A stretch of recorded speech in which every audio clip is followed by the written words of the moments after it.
We begin here in the United States today. The latest COVID-19 outbreak continues to make alarming inroads across the country. And with rising cases and rates of hospitalization, experts say children are now more likely to get infected with COVID-19 than ever before. The latest surge, which has been fueled by the highly contagious Delta variant, has sparked concerns amongst health workers. The number of children hospitalized with COVID-19 has spiked across the United States in this latest surge. According to health experts, the Delta strain is now the principal cause of COVID-19 in the US, and its transmission capability is far greater than the original Alpha strain. This latest COVID surge is particularly acute in those parts of the country where vaccination rates are particularly low. Since early July, we've seen a steady increase in the number of cases, and we've also seen an increase in hospitalized children and adolescents as well. It is considered a fourth wave here, and it's due to the Delta variant, plain and simple. The Delta variant is the most contagious variant of COVID yet known. This Delta variant now comprises well over 90% of our cases in children and adolescents. It's a 300-400% increase in the number of kids. It also is reflective or reflects the fact that the kids are sicker because we've got a higher percentage of our COVID positive patients who need ICU care as well. At Texas Children's Hospital, one of the largest pediatric hospital systems in the country, the staff has diagnosed more than 15,000 children and adolescents with COVID-19 since the pandemic began. About 10% of them have been hospitalized. Many experts are now advocating that children over the age of 12 should be vaccinated, and all children above the age of 3 must wear face masks. But with schools about to reopen across the United States, the physicians have additional concerns.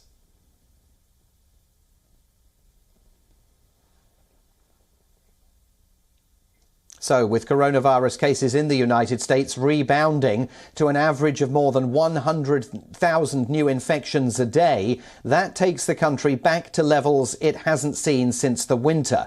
And currently, it's nearly 5 times higher than what it was a month ago. 7 US states are witnessing the lowest COVID-19 vaccination rates, including Florida, Texas and Louisiana, and they are the worst affected areas in this latest outbreak. These states account for more than half of the country's new cases and COVID-19 related hospitalizations. The surge has left hospitals overwhelmed in the state of Arkansas. On Monday, only 8 intensive care unit beds were available in the entire state.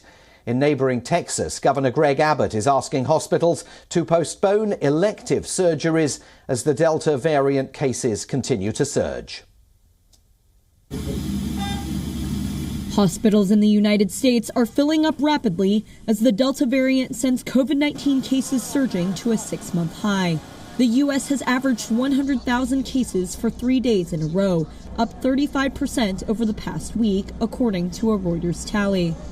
That's largely due to Delta sweeping through unvaccinated swaths of southern states. Arkansas Governor Asa Hutchinson said Monday only 8 intensive care unit beds were available in the state, while Texas Governor Greg Abbott asked hospitals to postpone elective surgeries for the time being.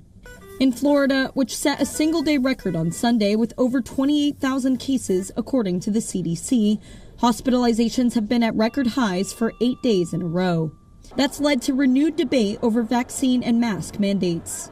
A growing number of top education officials have shifted gears, calling for mandatory vaccinations for teachers and mask mandates in schools. Meanwhile, the Pentagon announced Monday it would seek the president's approval to require military members to get vaccinated. Louisiana, Florida, and Arkansas reported the most new cases in the past week based on population.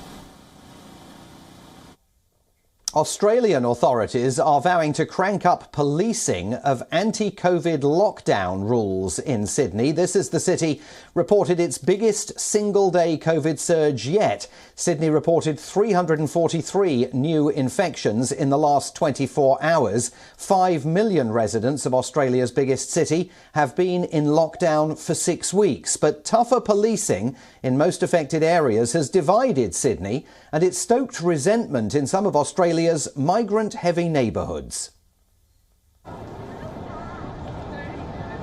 In the wealthy east of Australia's largest city, Sydney, surfers and seaside walkers jostle for space. Students are able to return to school and masks are not required outdoors.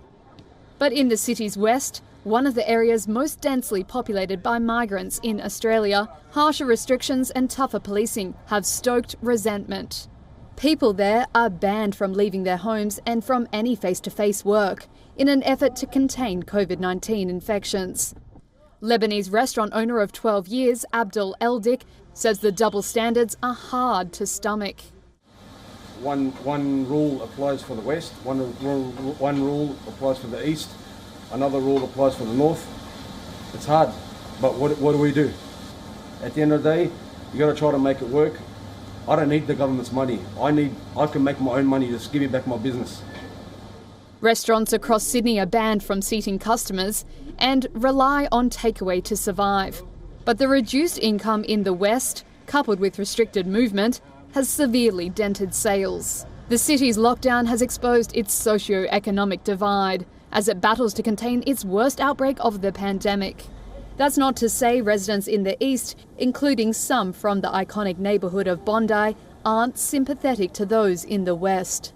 I feel for them horribly. I think it's really tough, and as I say, I think there's a lot of people out there that need to go to work. You know, they're doing a lot more of your kind of building site jobs, your hospitality jobs, and that's tough. And if you're wondering where the rent's coming from, like, you got to go out and do stuff. Amid questions about the effectiveness of Sydney's lockdown, New South Wales authorities said police have been asked to step up checks on how many people were being allowed inside small shops at the same time. The police and army presence has been a shock to some, although they are unarmed and focusing on community engagement, explains Western Suburbs councillor Bilal El Hayak. Mate, people waking up every morning, police helicopters.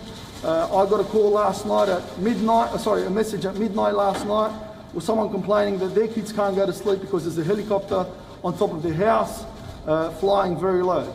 It is tough times and our community is suffering. Councillor El Hayak now spends most of his days delivering food packages to people who don't qualify for pandemic relief. A helping hand that goes a long way. And now to the biggest story coming out of South Asia, Afghanistan, of course, with violence intensifying there. New Delhi has issued a fresh advisory for immediate evacuation. In a security advisory issued by the Indian embassy in Afghanistan, all Indian nationals have been advised to make immediate travel arrangements to return to India. And Indian companies operating in Afghanistan have been strongly advised immediately to withdraw their employees out of project sites. This is the third security advisory published by the Indian mission in Kabul. The statement mentions the urgency for Indian citizens to fly back before air services with Afghanistan are discontinued. Today, a special flight will be sent to the Afghan city of Mazar-e-Sharif in the evening to bring Indians back home.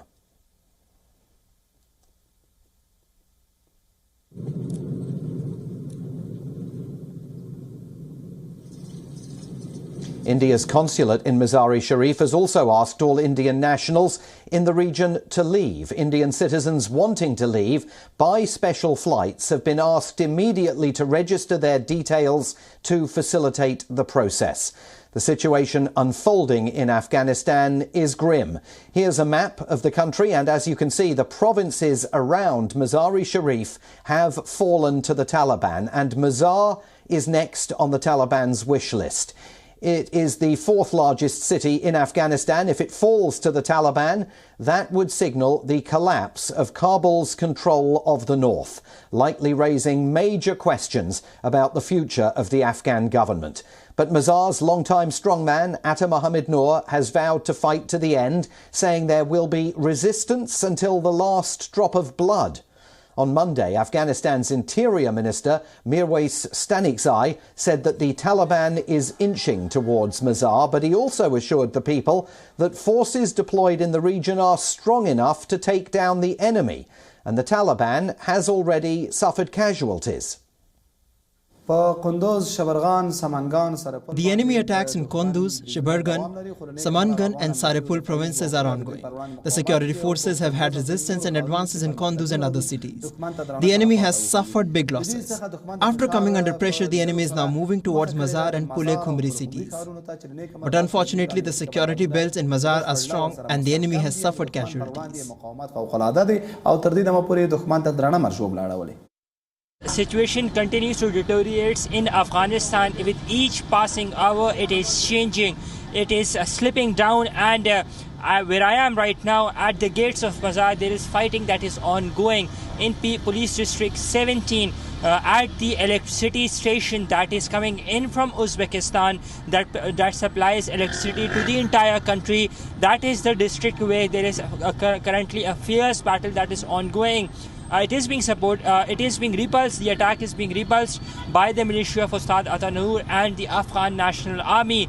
The Afghan Taliban, on the other hand, have claimed to have overrun their 7th province in a span of 4 days, straight 4 days. And this is they've claimed of overrunning the province of Farah, that is southwest to where I am, in the province of Balkh. The province of Balkh has currently been encircled by the Taliban. In the past 4 days, they've claimed of making major gains. In here in the province, in the areas of north, the government has claimed of killing more than 500 plus Taliban men in its actions, including that of airstrikes as well. So, what of the US reaction to the Taliban's continuing territorial expansion? Well, the US has conceded that the situation in Afghanistan is not moving in the right direction. On Monday, Pentagon spokesman John Kirby said the US is deeply concerned about the situation, but that Afghan security forces have the capability to fight the insurgent group. The State Department also said that the United States negotiator on Afghanistan, Zalmay Khalilzad, is returning to Doha to press the Taliban to stop their military offensive and engage in political negotiations. Taliban insurgents kept up a deadly march across Afghanistan, capturing their 6th provincial capital on Monday. Meanwhile, the U.S. pushed back against suggestions that it is leaving the country defenseless. Washington will formally wrap up its military mission there on August 31st. Pentagon spokesman John Kirby on Monday said he was concerned about the situation, but added that Kabul has the resources to fight. They have an air force the Taliban doesn't. They have modern weaponry and organizational skills the Taliban doesn't. They have superior numbers to the Taliban. And so, again, they have the advantages. The Taliban ran most of the country under strict Islamic law until U.S.-led forces took them out in 2001. Now, with foreign forces leaving, the insurgents are back and advancing at a rate that has surprised some U.S. officials who spoke to Reuters on condition of anonymity. Washington agreed to withdraw in a deal negotiated last year under then-President Donald Trump. When asked what the U.S. military could do if Afghan forces were not putting up a fight, the Pentagon spokesman said, quote, "Not much." But this is their country. These are their military forces. These are their provincial capitals, their people to defend. And it's really going to come down to the leadership that they're willing to exude here. Meanwhile, the U.S. envoy for Afghanistan will be meeting for talks with the insurgents and other members of the international community in Qatar this week. The State Department said he will press for a political solution to the conflict. President Joe Biden's administration is set to review classified documents relating to the investigation into the 9/11 terror attacks. The aim of the review is to determine whether certain classified information can now be released.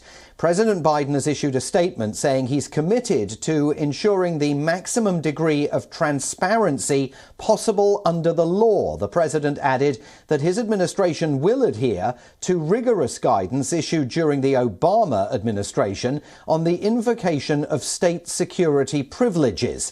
In the past, successive US governments have invoked those privileges not to release certain information. President Biden, in a statement, said, "I welcome the Department of Justice's filing today, which commits to conducting a fresh review of documents where the government has previously asserted privileges, and to doing so as quickly as possible." Biden added that his administration will continue to engage with the families of 9/11 victims. Relatives and friends of the 2,977 people who died have been demanding the release of classified documents that they claim link Saudi Arabia to the deadly terror attacks. Survivors of the attack, first responders and families of the dead also warn that President Biden will not be welcome at the upcoming memorial events if his administration does not release the documents. The families allege the documents show that Saudi Arabian leaders supported the terrorists. Nearly 1,700 people have now signed a letter which reads, quote, 20 years later, there is simply no reason, unmerited claims of national security or otherwise, to keep this information secret. But if President Biden reneges on his commitment and sides with the Saudi government, we would be compelled to publicly stand in objection to any participation by his administration in any memorial ceremony of 9/11, unquote. The United States, of course, is set to mark the 20th anniversary of the deadly terror attacks. On September the 11th, 2001, 19 terrorists carried out the devastating strike, crashing aeroplanes into New York's World Trade Center, the Pentagon outside Washington, and a third plane crashed into a Pennsylvania field. Family members of 9/11 victims have long sought the documents, which will prove whether Saudi Arabia aided or financed any of the al-Qaeda terrorists. 15 of the attackers were from Saudi Arabia. A US government commission found no evidence that Saudi Arabia directly funded al-Qaeda. However, it left open the question of whether individual officials might have done so. Saudi Arabia is being sued for billions of dollars by the families of the nearly 2,500 victims and by more than 20,000 people who suffered injuries, businesses and various insurers. The US Justice Department, in a court filing, said that it will review its prior position of not releasing those sensitive documents. The Justice Department says the FBI will review the documents for possible release and will disclose such information on a rolling basis as expeditiously as possible, unquote.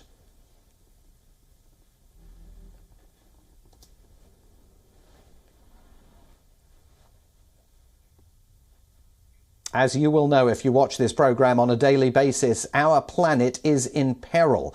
The experts have been warning for a long time. Scorching heat waves, blazing forest fires, and massive floods. These so-called freak weather events are no longer extraordinary occurrences. They have unfortunately become the new normal. And as we wait for decisive climate action, here are some stories from across the globe on the crisis at hand right now. First, starting with the United States, footage of hollowed-out buildings and burning rubble in the path of the Dixie Fire show the damage brought by California's second-largest wildfire in history. Officials say 21% of the fire has been contained. So far, no deaths have been attributed to it.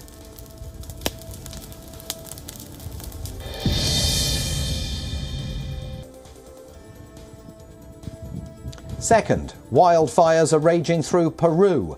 Wind in the region of Cusco is whipping up fresh flames as soon as fires are extinguished. Air Force helicopters are dropping water over the fires that started last week. Cusco is home to the 15th century Incan citadel Machu Picchu.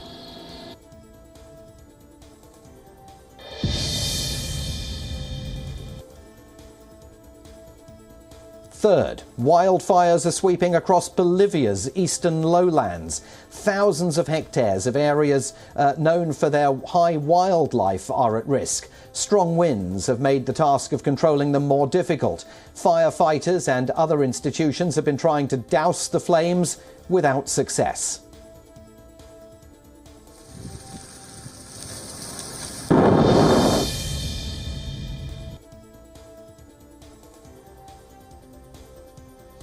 Fourth on our list today, in Europe, wildfires have raged in Montenegro. At least 8 fires are still burning, mostly in remote areas where only helicopters and planes can be deployed.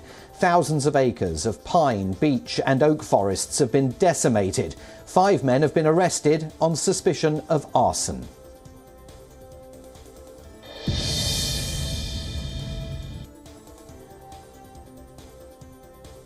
Fifth today, massive wildfires have been raging for 13 days in Turkey. Firefighters are still trying to extinguish blazes in 2 locations in the coastal province of Muğla. At least 8 people and countless animals have been killed. Villages and resorts were evacuated, with some fleeing to beaches so that they could be rescued by sea.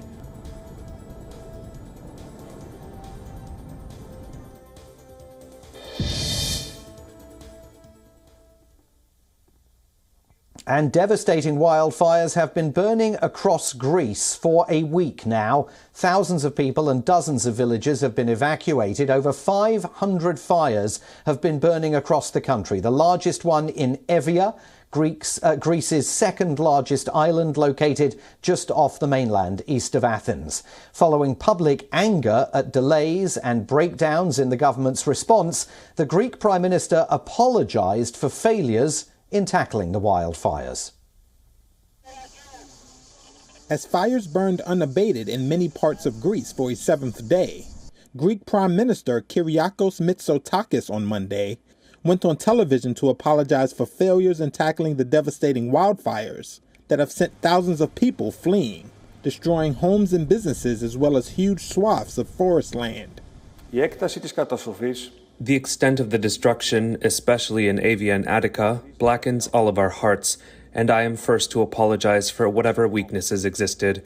I completely understand the pain of our citizens who saw their houses and property burning, the upheaval of having to abruptly leave their homes. The biggest front was on Evia, Greece's second largest island located just off the mainland east of Athens. Strong winds on Monday fueled flare-ups in Evia, after appearing to ease earlier in the day. Water-bombing aircraft struggled to operate because of the large plumes of smoke blanketing the area, authorities said. The fires broke out last week during Greece's worst heat wave in 3 decades, with searing temperatures and dry heat causing tinderbox conditions. There has been growing public anger at delays and breakdowns in the government's response. Hundreds of protesters gathered outside of the Parliament building in Athens on Monday. We are protesting against the government that has let all the country burn, because they put profits before people. We are protesting because they give millions for buying warplanes and paying for the police and not for the fire brigade. Prime Minister Mitsotakis, in his televised address, promised that mistakes would be identified and rectified, and called for unity. Almost 1,000 firefighters, 9 aircraft, and 200 vehicles have been sent to Greece from other European countries to help with the wildfires. In addition, Greece said on Monday it was expecting 2 aircraft from Turkey and an additional plane from Russia. More than 2,000 residents and tourists have been evacuated by ferry since last Tuesday. The images captured them departing against the backdrop of a dark red sky. Finally from us today, a picture of Lionel Messi was removed from a mural outside Barcelona's Camp Nou stadium. Messi's picture was removed from the mural, which features current Barcelona players. Following his announcement last week, the Argentinian bid farewell to the club after 21 long years. And we learnt today that he is moving to Paris Saint-Germain. Quite literally, he's on board a flight to Paris right now. We leave you with these visuals. Thanks for watching WION Live Broadcast from Washington, D.C. I'll see you again tomorrow.